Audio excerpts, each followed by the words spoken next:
Hello', আজি আকৌ মায়ে ভঁৰাল চাফা কৰা দায়িত্বটো মোক দি থৈ গৈছে। সেইকাৰণে আহিছোঁ চিধাই ভঁৰাল চাফা কৰিবলৈ বুলি। সোণমইনা শুই আছে।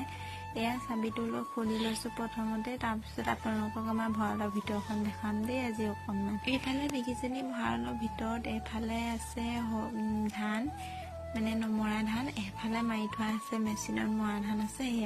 সেয়া দেখিছেনি পাৰ এজনী সোমাই আছে। পাৰৰ কাৰণে মানে এনেকৈ আঁঠুৱা তৰি থ'ব লগা হৈছে, নহ'লে গোটেই পাৰই খাই শেষ কৰি পেলাইছিলে। আৰু এয়া দেখিছেনি পাৰৰ গু গোটেই মুঠতে লেতেৰা কৰি থৈছে ভঁৰালটো। আৰু এয়া শাৰী চাফা কৰি আহি এয়া মাহঁতলৈ বুলি চাহ অকণ বনাই পিনে দিবলৈ আহিছোঁ। আৰু দেউতাই এফালে ডাঙৰি থ'লেহি আৰু মাহঁতলৈ বুলি চাহবোৰ দি পঠালোঁ দেউতাৰ হাততে। এফালে দেউতাই লৈ গৈছে মাহঁতক দি থৈ আহিবলৈ। আৰু সোণমইনা মোৰ ওচৰতে আছে আৰু অকণমান ককাকৰ লগত উমলিলে। এতিয়া আকৌ ভাত খাবলৈ বুলি দালি কেইটামান বনাবলৈ আহিছোঁ। আজি বইল দালি খাম।